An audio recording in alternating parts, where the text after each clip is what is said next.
И мы возвращаемся в студию. С вами по-прежнему ведущая Лариса Волошина. И к нам присоединился Александр Янковский, украинский, крымский журналист, журналист Крымреалий. Здравствуйте, Александр. Витаю. Вот эта новость о том, как 25 октября неожиданно Российская Федерация освободила 2 лидеров Меджлиса.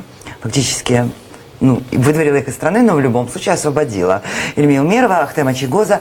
Я хотела бы поговорить с вами о том, как эта новость освещается в крымских СМИ, как она освещается в украинских СМИ, и обсудить о том, в чем разница.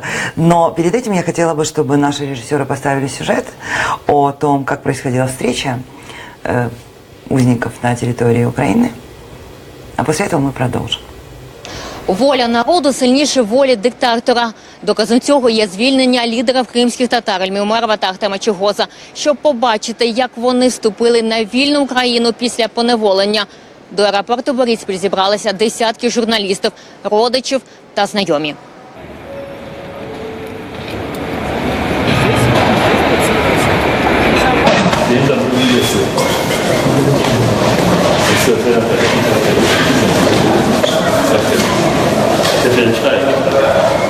Серед тих, хто очікує на прибуття, і родичі звільнених бранців, донька Ільмі Умерова та дружина Ахтема Чийгоза.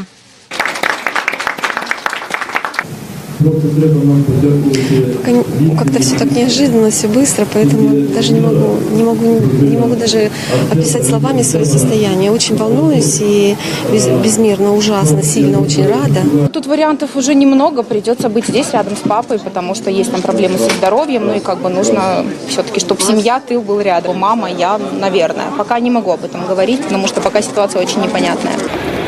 Звільнення бранців Кремля в аеропорту зустрічають з прапорами України і кримсько-татарського народу. Одразу після лідери кримських татар рушили на прес-конференцію. Розпочали з гімнів українського та кримсько-татарського.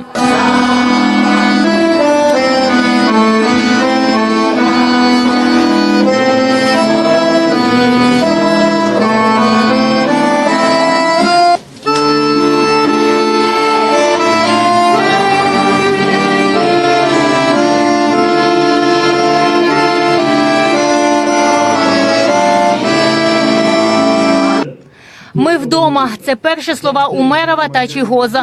Вони дякують усім, хто допомагав і підтримував. Кажуть, на українській землі і далі боротимуться за звільнення інших бранців та деокупацію Криму. Если тема Крыма не будет сходить со страниц средств массовой информации, то процесс будет продолжаться и дальше. Обязательно вслед за освобождением отдельных людей произойдет деоккупация Крыма и восстановление территориальной целостности Украины. И это освобождение, это символизм. Это наш народ ощутил, что за спиной есть сила, что нас не бросят, нашу страну и мою родину не дадут порвать, что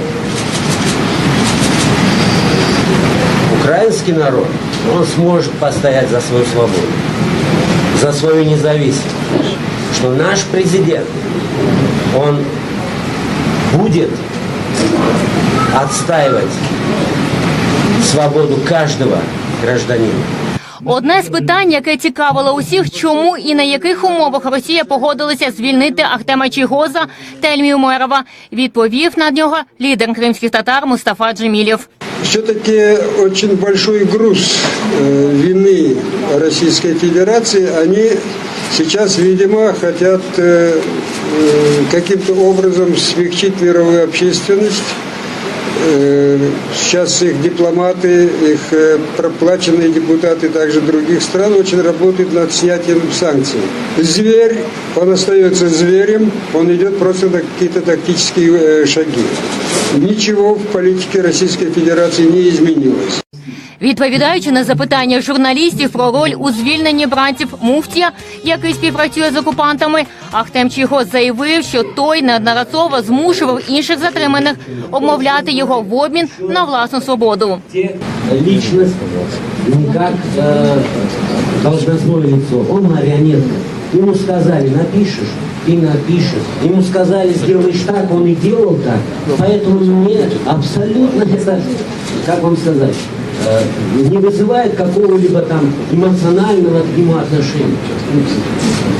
Голова Меджлісу Рифат Чубаров закликав всіх українських політв'язнів, які незаконно утримуються на території Росії та в окупованому Криму, не піддаватися на вмовлення і шантаж окупантів.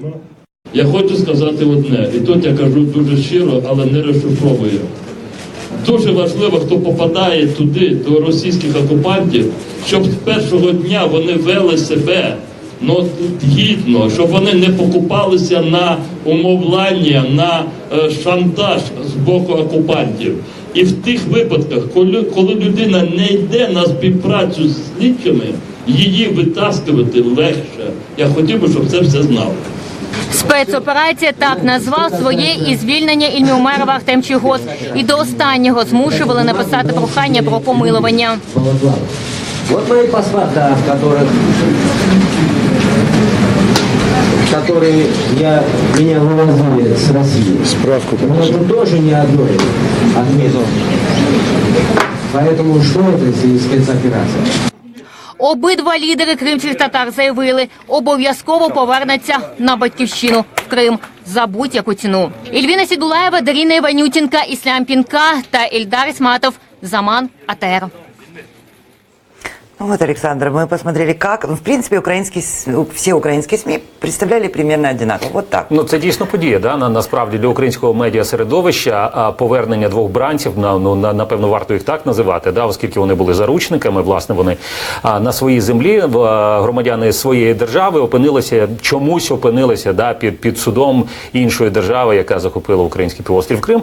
І, звісно, тут нічого дивного, що це стало подією номер один, і це дійсно важливо для українських медіа. Але дивіться, що роблять кримські ЗМІ. От саме кримські ЗМІ, наприклад, пишуть про те, що президент Росії відпустив Умєрова і Чийгоза на прохання муфтія. Ми вже про це говорилося в сюжеті.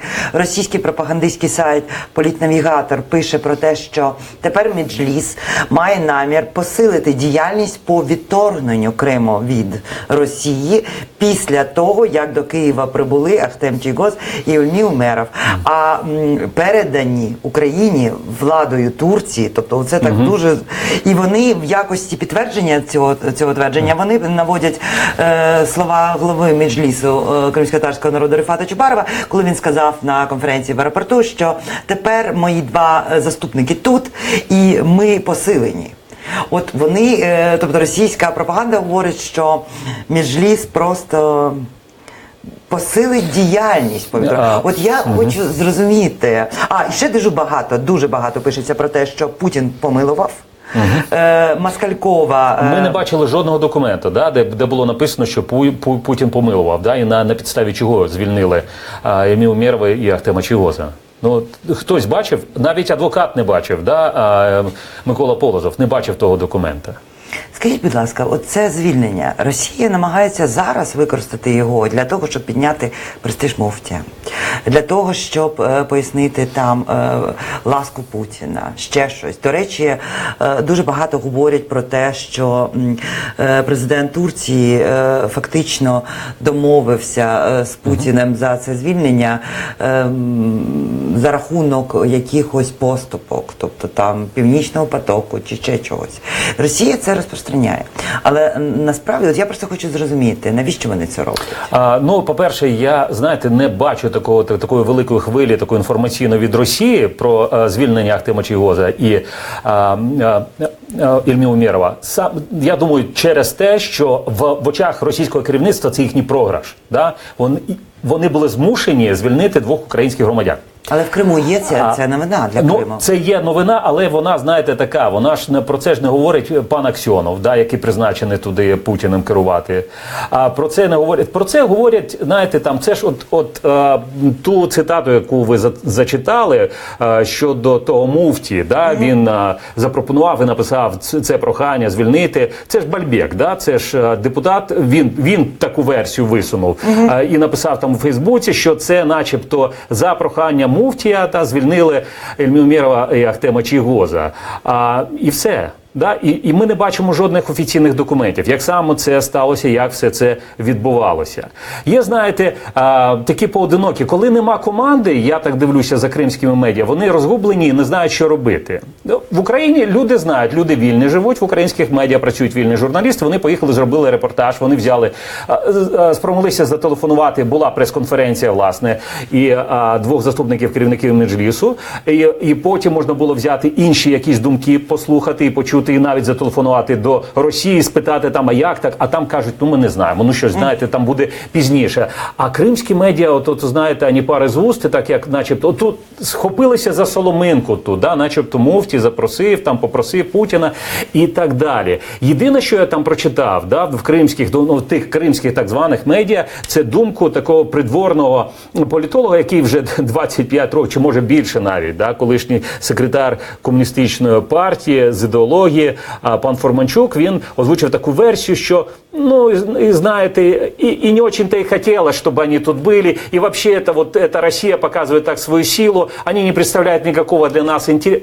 Якщо вони не мають в них жодного інтересу, то скажіть, будь ласка, чому це було 3 роки, майже 3 роки, да, переслідування в одному випадку, да, і людина просиділа в СІЗО, в слідчому ізоляторі. І з іншого боку, просто за слова, які були сказані в цій студії, да, за пана Умєрова, так само було переслідування і реальний термін. Да? Тобто це не було, знаєте, просто там, ну, якось там штраф чи щось таке. Це було карне переслідування. Є рішення суду по ув'язненню, по покаранню. Немає рішення про помилування, про нього тільки говориться. Ну це цікаво. До речі, це дуже цікаво.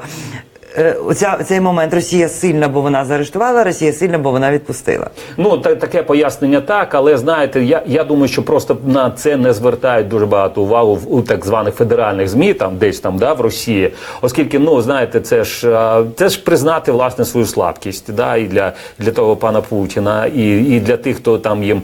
Я, звісно, розумію, що є певні люди, які кажуть, що там монарх, він має бути милостивий, милосердний, але це не той час і не ті люди, мені здається, які будуть сприймати милосердя, ну, в певному сенсі. Я не можу коментувати. Я не знаю версії. Знаєте, чому вдалося Ердогану домовитися з Путіним? Ну, Туреччина, звісно, вона завжди має, вона як це я вже буду виступати трошки як політолог, я таким не є. Ну, від людей я чув, від тих експертів, які приходять до нас на студію, з якими ми спілкуємося, вони казали, що, знаєте, а от в Туреччині вона завжди, вона ж не приєдналася там, знаєте, до санкцій. І це є факт. І залишила собі таку шпаринку для того, щоб перемовлятися з Російською Федерацією. Але в той самий час вона пам'ятає про кримських татар, які живуть на території Криму, на окупованій території України, і є певні перемовини. І коли приїздили до Криму турецькі делегації, їх туди допустили вільно. І, напевно, ці російські чиновники, вони сподівалися, що прийдуть і скажуть, о, там все гаразд, там все добре в Криму. А був зовсім інший результат. Да? Тобто люди понесли до турецького загалу, до мусульманського світу інформацію, що там не все так добре, як говорить російська влада. Мені теж, знаєте, мене зацікавили коментарі кримських під цими постами, ну, явно кримських коментаторів про те, що там було кілька моментів. Перше, Меджліс домовився про своїх, а Сенцов, Коченка і інші сидять. Це перший момент. Другий момент, Меджліс домовився про лідерів, а прості люди страждають. Це теж скидається на пропаганду, певно, насправді. От мені цікаво, хто це робить. Це позиція російської влади, це ФСБ, які намагаються використати це звільнення у інформаційних спецопераціях. Чи дійсно просто місцеві башки намагаються отримати якісь дивіденди від цього всього? Хто це вигадує? Скажіть мені. Я думаю, що не все варто, знаєте, пояснювати такими просто якоюсь конспірологією. Людська дурня, вона буває, ну, абсолютно така, ну, знаєте, просто просто від серця може йти. І може буває, і часто густо буває так, що ми дивимося і, знаєте, обурюємося якимось дописом чи якоюсь там думкою, яку висловили, і ми думаємо, що це інспіровано, знаєте, там спецслужбами або за це проплатили. Знаєте, є багато людей, які кажуть, що земля пласкає, да, і стоїть на черепахах. І вони абсолютно іскренні, да, так, от, від чистого серця в цьому переконані. Тому я думаю, що, ну, отак люди, я не думаю, що це якась така була, знаєте, масова якась атака. Ну, це моя особиста думка. Я думаю, що в кожної людини є якась думка і такий світ, що, знаєте, от, якщо ти маленька людина, то про тебе ніхто не згадає, і так далі, і так далі, і так далі. Хоча одним з перших, да, звільнили Гену Афанасьєва. Да, насправді, за що боролася українська держава, і депутати, і на всіх рівнях. І він не був, знаєте, головою якоїсь там організації чи там представницького органу. І разом з ним Солошенко якийсь так само не був, знаєте, керівником. Тому давайте дивитися на факти. А що люди думають, ну, ми не можемо заборонити людям думати. Для мене це не є таким небезпечним, тому що, наприклад, оця думка, да, от, яка розповсюджується, чому цих, а не цих, насправді вона посилає такий певний посил про те, що наче ми можемо обирати цих чи цих. І от ми обираємо от саме цих, а чому не цих. Слухайте, таке враження, я розумію, що Росія бере людей в заручники. Більше того, всі, хто знаходяться на окупованій території, є заручники, по суті, бо в будь-який момент проти будь-якої людини може бути інспіроване. Навіть якщо та людина, вона підтримує там Росію, або просто нейтральна є. Так, і ми це бачили. Але постійно, коли піднімається таке питання, чому звільнили цих, а не звільнили цих, розповсюджується думка, наче хтось обрав собі на користь. Давайте будемо просто говорити, що чудово, що звільнили знову наступних 2 українських громадян. Це чудово. Давайте нести позитивні меседжі.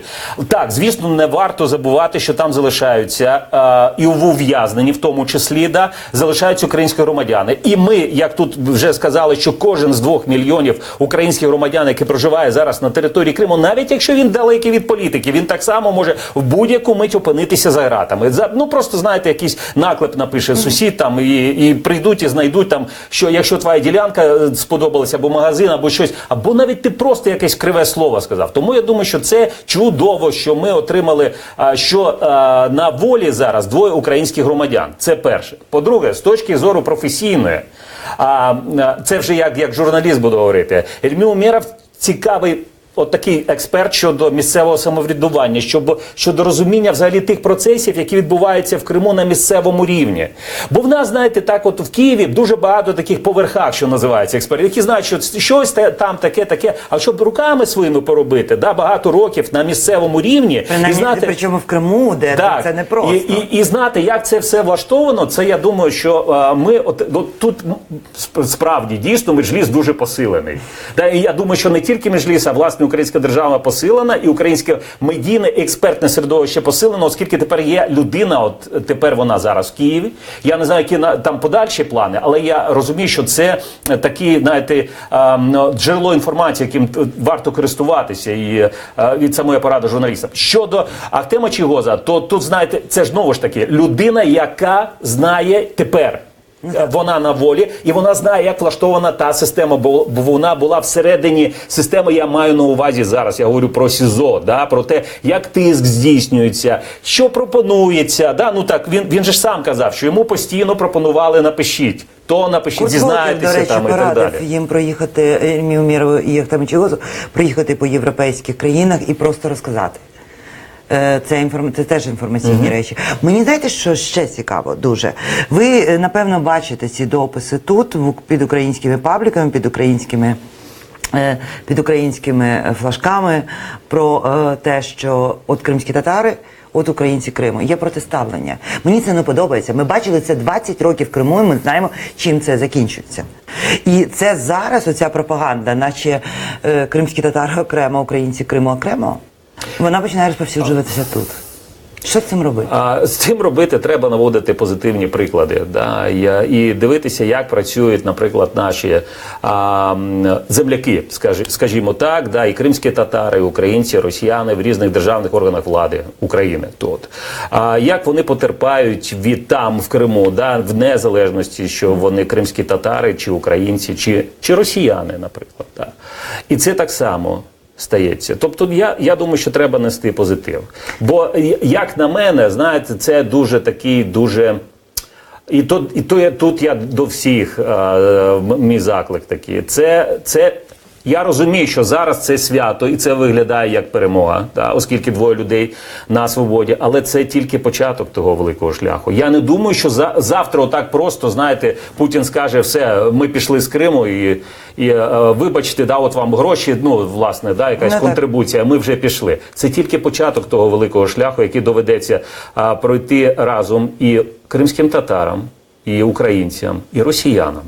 І тут до всіх в мене заклик, і до всіх прохання в незалежності, щоб не говорили, що там є тільки представники тільки однієї національності чи такої національності, звертаємо. Слухайте, я знаєте, що хочу сказати, що оця фраза, щоб не говорили, що є представники однієї національності, говорять зазвичай ті, хто якраз і... Це теж мем певний, тому що, наскільки я бачу, наприклад, доєднання до кримсько-татарської тематики, до їх акцій протесту, величезна кількість українців доєднується. Для всіх пікетів збирають гроші, солідарність, яка опікується дітьми, там дуже багато. Тобто у цей момент це насправді теж мем, що хтось тут говорить, що там є тільки одні. Ніхто тут цього не говорить. Оце треба зрозуміти. Ні, так ви ж запитали, чому говорять про тих чи про інших. Я ж кажу, тому що... про те, треба... що це поділення є пропагандою, насправді, російською. Поділення на українців в Криму і кримських татарів, бо насправді є наші громадяни в окупації. Я не думаю, що все в житті варто, знаєте, з'ясовувати тільки російською пропагандою, тільки пояснювати. Бо люди жили, знаєте, і до російської пропаганди, а є такі люди, в яких все одно земля пласка. А в яких все земля пласка. А от є такі люди, які не дивилися взагалі телебачення. Я розмовляю з людьми, він каже, я не дивлюся телебачення, на мене це не впливає. А потім починаєш говорити, а людина говорить начебто російськими штампами. Є в нього цілий фільм, він знімав його десь на Байкалі, де живуть люди, в них просто немає телебачення, в них немає світла. І вони наче не дивляться пропаганду. Але насправді... Коли він почав з ними говорити, він так дуже зрадів, що це люди, які нічого не бачили, не бачили російського телебачення, але вони говорять тими мемами. Суть цих мемів, тобто таких конструкцій, сталих конструкцій інформаційних, вони ж розповсюджуються не тільки через телебачення.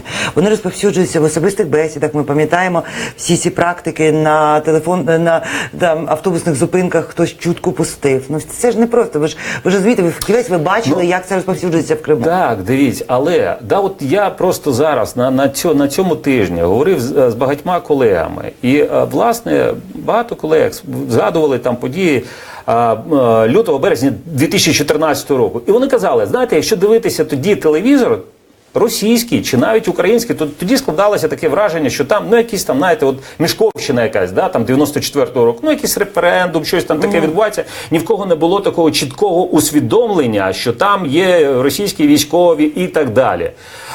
Тому завжди людина, знаєте, якщо це не стосується особисто її, вона бере якесь таке найпростіше пояснення, хто в тому винен, наприклад. Мішковщина, я розумію, про що ви говорите, але та ж Мішковщина, я говорила з Марчуком про те, що там було непросто. Але хто про це знає? І це питання, це знову питання до інформації, бо у нас є враження, що Мішковщина або Сєвєродонецький з'їзд це щось таке. Це, знаєте, це навіть як у лютому, в 18, 19, 20 число в лютого 2014 року в Києві були люди, які не знали, що відбувається на Майдані. Були такі люди, ви знаєте? Так само і є такі люди, які не цікавилися тією ситуацією. І вони, яку першу почули там, якесь пояснення тієї ситуації, вони схопилися, все, це мене не стосується, я на роботу, я все пішов. Я би хотіла, щоб ми поставили, зараз у нас є синхрон виступу Мустафи Джемілєва на На презентації книжки Олега Сенцова він дуже багато сказав саме про єднання. Я благодарен тысячам и тысячам людей, которые во многих странах выходили с лозунгами «Свободу или меру, свободу Ахтему Чайгозу». Благодарен нашим тысячам соотечественникам, которые беспрестанно, ежедневно ходили на судебные процессы наших героев и морально поддерживали их. Я благодарен единству нашего народа. Это, конечно, первый шаг, и мы надеемся, что в дальнейшем мы будем освобождать и других наших политзаключенных. Не случайно вчера на встрече с президентом Эрдоганом наши ребята в первую очередь сказали, чтобы он приложил усилия к освобождению и других наших политзаключенных, в первую очередь Олега Сенцова, мужественного патриота Крыма, патриота Украины. Ну, от ми бачимо наших заключених. Оцей момент наших. Слухайте, от ми, в принципі, те, що створив Майдан, ми говоримо, що він запустив механізм творення української нації, української політичної нації. І, на мій погляд, коли сьогодні йде поділення етнічне, ну, от, принаймні, там, от те, що ми вже починаємо, ми вже говорили про це. Не можна говорити про те, що страждає тільки один народ. Ми говоримо про націю. І це поєднання різних народів. Це фактично про те, що ви кажете. Але в рамках єдиного простору, єдиного бачення майбутнього. Мені цікаво... Ви, до речі, можете подивитися. Зараз от та репресивна машина, да, Російської Федерації, яка в Криму, да, вона, знаєте, мені здається, що вона зараз якось такі нові акценти вже ну, я не знаю, там розставляє, можна так сказати. Да? І щодо тих, вона тепер, знаєте, не просто не звинувачує людей в чомусь, да? Кажуть, вони просто беруть участь там в забороні, в діяльності якоїсь там організації, яка заборонена на території Російської Федерації. Це виглядає так, начебто, для того, щоб не проглядалося взагалі, що вони росіяни, просто вони беруть участь в якійсь там організації, а не через те, що вони не згодні там з російською окупацією. Цікаво, да, є таке спрощення. А ще, знаєте, я хотіла вас питати, в цих кримських ЗМІ, принаймні кримських окупантських ЗМІ, там є такий, в них є цікавий акцент. Вони не говорять впряму про те, що при Україні було все погано, а зараз все прекрасно. Але я бачу, що в сюжетах, наприклад, ну от є там певне село, мраки запустінь, ще 5 років, 10 років назад було просто жах, а от зараз, і це постійний момент при Україні, оцей от просто зомбування при Україні погано, тут зараз добре. Мені цікаво, наскільки люди, по-перше, наскільки люди вірять в це, а по-друге, наскільки можливо за допомогою такої дуже м'якої пропаганди просто змусити людей забути, як вони жили ще там кілька років тому і як вони живуть зараз. Ну, перше, да, чому вони не говорять так, що все було під час України погано? Да, тому що пан Константинов, він керував кримським, власне, тим парламентом, Верховною Радою Криму і до 2014 року. Тоді сказати, що, ну, що він тоді погано щось робить, так, не можна сказати. Він же ж, вибачте, але ж він заслужений будівельник України, да, і так далі. А там ще герої України, а там ще, знаєте, якісь заслужені, вислужені і так далі. І що ж сказати, що вони погано робили, що ж вони вороги народу? Тоді виходить, ні, так не можна. Тому не все погано було, да, там, під час України. Тому вони не можуть так сказати. Щодо того, чи працює це, да, я думаю, що працює насправді. Не обов'язково говорити, що все було тоді, наприклад, там погано, для того, щоб люди тобі повірили. Просто можна говорити, що тепер все добре, да, буде ще краще.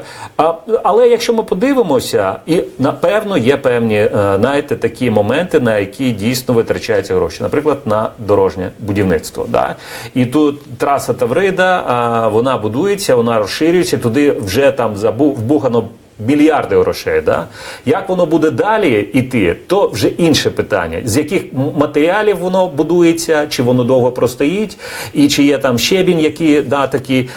Але то інше питання. Але картинка малюється, знаєте, така причетність до великої такої стройки комунізму, як то казали, да, у 70-80 роки. Ми, знаєте, ми тепер велика країна, кажуть, да, оці медіа кримські. У нас такі великі стройки комунізму, там мост, тут, знаєте, дорога, так. Ну, а все це, знаєте, це поки що тимчасові труднощі такі, треба потерпіти. Ну, як... Це схоже на радянську пропаганду, Так, що абсолютно. у нас нема що їсти, але ми запускаємо кораблі у космос. Ну, Щось таке. так. А впереді балета, планети, да, впереді планети всі в області балета. Ну, десь приблизно так. Мені це цікаво, а що відбувається. протиставляти всьому цьому? Цьому протиставляти? Протиставити можна, ну, по-перше, правду. А правда в нас така, знаєте, ми насправді в Україні тільки розпочинаємо нашу, ну, це, можна так сказати, державотворчість. Да, така. А багато хто в 91-му році думав, що от все, да, Україну там вже отримали незалежність, і вона така, все, вже буде така, от і назавжди в нас буде така Україна. По-перше, вже в 92-му році багато з тих, хто боровся, власне, за незалежну Україну, він зрозумів, що це абсолютно не така Україна, за яку він боровся. Да? Що не та, знаєте, омріяна з червоною калиною та Україна. Да, Ну, не, взагалі так. Ну, так, да, це просто УРСР, тільки в якій було замість того червоного блакитного прапору, да, повісили синьо-жовтий. І тільки там в 2005 році люди, в 2004 да, трохи прокинулися, а потім знову чомусь в сплячку впали в 2010-му і знову в 2013-му. І тільки от після 2014-го не всі, але певна кількість людей, якої достатньо для того, щоб були ті зрушення, да, країна почала відбудовуватися, країна почала розвиватися, країна, зрештою, країна стала називатися Україною не просто тому, що, да, так було записано в книгах, а тому, що тут живуть українці, які розуміють, що це їхня країна. Те, що ми маємо, насправді, це воля. Ми її маємо. І насправді ми її мали в Криму. І це те, що зараз кримчани собі усвідомлюють. І от ми постійно говоримо про утиски. Ми говоримо про речі, які були просто, ну цього не могло бути в Україні. Просто, не могло. Оці арешти, обшуки. Люди ж бачать, вони ж приходять на ринок, вони бачать облаву, наприклад, там 70-ту, як пишеться, ліц кримсько-татарської національності. Тобто людина все це бачить. Я хочу зрозуміти, наскільки оцей аргумент, що послухайте, яка різниця, чи будуються у вас дороги, яка різниця, чи підвищились ваші зарплати і пенсії. Поруч з вами відбуваються фактично утиски ваших співгромадян. От наскільки це може подіяти на людей? От саме от аргументація до солідарності, до совісті, до чогось людського. Складне питання. Да? Я ж кажу, і в Україні не всі виходили на Майдан, і в Криму не всі виходили на Майдан. Да? І не всі люди готові боротися за свої права. Зрештою, да, незважаючи на те, що ми всіх називаємо громадянами, да, не всі ставляться до свого громадянства як не тільки до прав, да, які має гарантувати держава, а й до обов'язків. Ну, перший обов'язок – це ходити на вибори. Не всі ходять на вибори, не всі беруть участь в політичному житті. У давній Греції людей, які не голосували, да, називали її, наскільки мені пам'ятається, ідіотами, да, які не беруть участь у суспільному житті. Тому апелювати до того, не на всіх це спрацює. Знаєте, от що найголовніше, не на кожну людину спрацює те, що ви говорите, наприклад, да, їм, а от завтра вас можуть заарештувати. Ну, каже, а мене-то за що? Да, я ж нічого такого не роблю. Це цікаво, мене-то за що, понятно, не за що. Але ж питання, але от дивіться, можна, я про те, що відбувається якась дивна історія. Люди або толерують, або відвертаються від того, що поруч з ними це відбувається. Вони не дають оцінки. Ви ж розумієте, чому так відбувається. Я розумію, це захист в людей, да, так спрацьовує. Ну, насправді, людина, вона ж не може бути постійно в такомусь, да, там, пам'ятаєте, як Майдан почався? Нас не будуть більше бити. Так.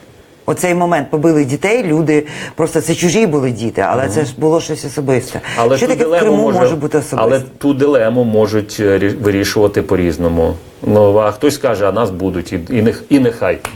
Да. Ну, от, слухайте, я не вірю, що люди кажуть, от мене і нехай. Люди кажуть, якихось майданутих поб'ють, западенців поб'ють, кримських татар посадять. Прекрасно, не мене. Так. Оцей момент, що може бути таким, що кримчани, ота більшість, маса, сприйме як особисте. Як особистий біль і скаже, ні, ми не дозволимо. А в мене немає відповіді на це питання. Я вам чесно скажу, нема.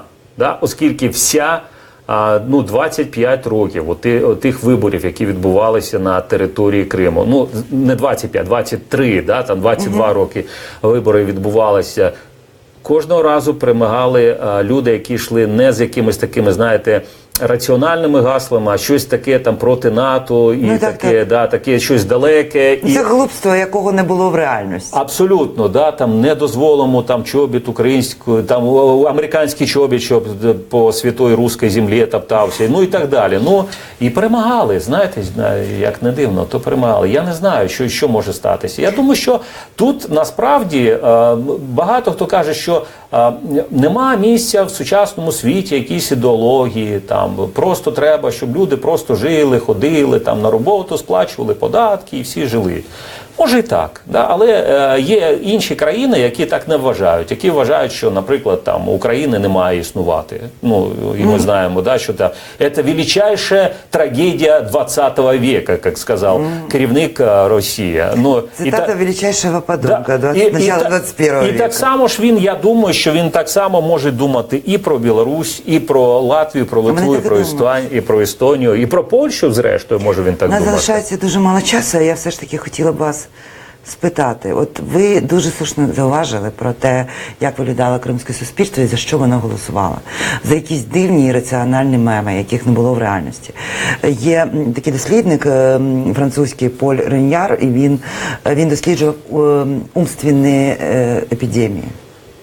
Тобто ментальні зарадження. І він говорив про те, що в основі цих зараджень, коли маса просто зараджається якоюсь ідеєю, якої нема в реальності, стоїть ілюзія. От НАТО в Криму – це була ілюзія створена. Ми фактично те, про що ви говорите, говорить про те, що Крим був під російською пропагандою задовго до не тільки анексії, але, можливо, і формування української незалежної держави.